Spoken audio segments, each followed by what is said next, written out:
এইমাত্র পাওয়া আবহাওয়া দপ্তর থেকে আজকের সবচেয়ে গুরুত্বপূর্ণ খবর। বিদায়ের পথে নিম্নচাপ, উত্তাল রয়েছে বঙ্গোপসাগর, অব্যাহত থাকবে সতর্ক সংকেত। মঙ্গলবার পর্যন্ত দেশের বিভিন্ন অঞ্চলে ভারী থেকে অতি ভারী বৃষ্টির সতর্কতা। এছাড়া আগামী 24 ঘন্টার মধ্যে দুই বাংলার বিভিন্ন জেলায় তীব্র ভারী ঝড় বৃষ্টির পূর্বাভাস, এমনটা জানাচ্ছেন আবহাওয়া দপ্তর।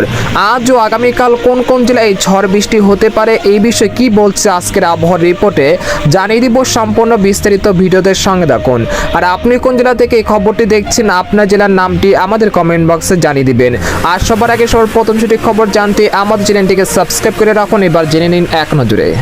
নিম্নচাপ বিদায় নিলেও রয়েছে মেঘলা আকাশ। সকাল থেকে কোথাও কোথাও বয়ে যাচ্ছে দমকা বাতাস, আবার হচ্ছে গুড়ি গুড়ি বৃষ্টিপাতও।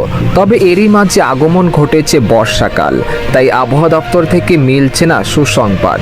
তারা যেটা বলছেন, আগামী 24 ঘন্টার মধ্যে দেশের দক্ষিণাঞ্চল ও মধ্যাঞ্চল সহ পশ্চিম বাংলার একাধিক জেলায় আবারও বৃষ্টি ও বজ্রসহ ভারী বৃষ্টিপাতের সম্ভাবনা রয়েছে। তবে এই মেঘ বৃষ্টির প্রবণতা আগামী মঙ্গলবার থেকে কমে আসতে পারে বলে জানিয়েছেন আবহাওয়াবিদরা। এদিকে আবহাওয়ার আরেকটি সতর্কবার্তায় বলা হয়েছে, এখন থেকে পরবর্তী 24 ঘন্টার মধ্যে চট্টগ্রাম, সন্দ্বীপ, হাতিয়া, ফটিকছড়ি, মানিকছড়ি, কুতুবদিয়া, মহেশখালী, টেকনাফ, কক্সবাজার, সাতকানিয়া, নোয়াখালী, ফেনী, চাঁদপুর, কুমিল্লা, ব্রাহ্মণবাড়িয়া, লাকসাম, বরিশাল, ভোলা, বুরহানুদ্দিন, লালমোহন, চরফ্যাশন, খেপুপাড়া, পটুয়াখালী, মিরহাজিগঞ্জ, ময়মনসিংহ, জামালপুর, শেরপুর, সরিষাবাড়ি, ফুলপুর, নেত্রকোনা ও সিলেট বিভাগের সব কয়টি জেলাতে ভারী থেকে অতি ভারী বৃষ্টির সতর্কতা রয়েছে। সেই সাথে ঢাকা, খুলনা, রাজশাহী ও রংপুর বিভাগে 2-1 স্থানে হালকা থেকে মাঝারি ধরনের বৃষ্টিপাতের সম্ভাবনা রয়েছে। তবে এই মেঘ বৃষ্টির প্রবণতা আগামী 23 জুন পর্যন্ত চলমান থাকতে পারে।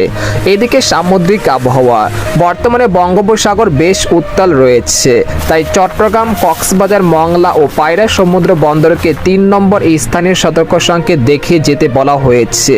স্থল নিম্নচাপটি বর্তমানে ভারতের আসাম ও মেঘালয় অবস্থান করছে। এটি আরও উত্তর পূর্ব দিকে অগ্রসর হয়ে দুর্বল হয়ে যেতে পারে। স্থল নিম্নচাপের প্রভাবে বাংলাদেশের উপকূলীয় এলাকায় ঝড়ো হাওয়া অব্যাহত থাকতে পারে। সেই সাথে উত্তর বঙ্গোপসাগরে অবস্থানরত সকল মাছ ধরার নৌকা ও ট্রলারকে পরবর্তী নির্দেশনা না দেওয়া পর্যন্ত নিরাপদ আশ্রয়ে থাকতে বলা হয়েছে। এদিকে গত 24 ঘন্টায় দেশের সব বিভাগেই রেকর্ড পরিমাণ বৃষ্টিপাত হয়েছে। এই সময় দেশের সর্বোচ্চ বৃষ্টিপাত রেকর্ড করা হয়েছে চট্টগ্রামের মাইজদীকোটিতে 285 মিলিমিটার। এছাড়া ঢাকায় 196 ও ময়মনসিংহে 150 মিলিমিটার বৃষ্টিপাত হয়েছে। এদিকে বাংলাদেশের আবহাওয়াবিদ মোহাম্মদ ওমর ফারুক জানান, আজ সকাল 9টা থেকে পরবর্তী 24 ঘন্টায় ময়মনসিংহ, ঢাকা, খুলনা, বরিশাল, চট্টগ্রাম ও সিলেট বিভাগের অধিকাংশ জায়গায় এবং রংপুর, রাজশাহী বিভাগের অনেক জায়গায় অস্থায়ীভাবে দমকা হাওয়া সহ বিদ্যুৎ চমকানো হালকা থেকে মাঝারি ধরনের বৃষ্টি বা বজ্রসহ বৃষ্টিপাত হতে পারে। সেই সাথে ময়মনসিংহ, ঢাকা, খুলনা, বরিশাল, চট্টগ্রাম ও সিলেট বিভাগের কোথাও কোথাও মাঝারি ধরনের ভারী থেকে অতি ভারী বর্ষণ হতে পারে। এই সময় সারা দেশে দিন এবং রাতের তাপমাত্রা প্রায় অপরিবর্তিত থাকতে পারে। তো এই ছিল খবর। এরকম ইন্টারেস্টিং খবর জানতে আমাদের সাথেই থাকুন। ধন্যবাদ।